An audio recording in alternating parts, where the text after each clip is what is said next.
Des vacances en Polynésie, oui, mais à condition d'être vacciné. C'est ce qui attend les Français métropolitains à partir du 9 juin. Dans cette agence de voyage, c'est le branle-bas de combat depuis hier. Nous, il était important d'avoir une date, de la visibilité et les dernières annonces nous faisaient plutôt attendre sur un retour sur le mois de juillet, voire août, voire septembre.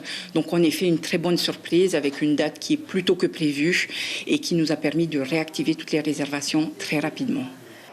Mais déjà, plusieurs questions se posent. D'abord, sur le protocole sanitaire. Sera-t-il le même que pour les Américains ? On ne parle pas de personnes immunisées post-Covid, ce qui est le cas aujourd'hui pour les Américains. Donc il y a un certain nombre de zones d'ombre qu'il nous faut absolument clarifier au plus tôt pour qu'on puisse justement informer les tour opérateurs, les vendeurs de la Polynésie pour qu'ils puissent s'organiser. Les grandes vacances de juillet-août sont synonymes de haute saison. Cette période approche à grands pas et elle soulève un autre point sensible, celui des voyageurs avec enfants. Ces familles représentent 40% de la clientèle touristique.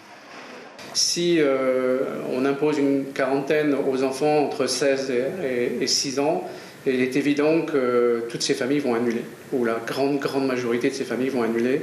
Mais encore faut-il le savoir. Donc ça, c'est un aspect qui est extrêmement important de connaître dans les prochains jours pour que les gens puissent s'organiser. Autre inquiétude pour le départ, le délai de 15 jours imposé après la vaccination finale.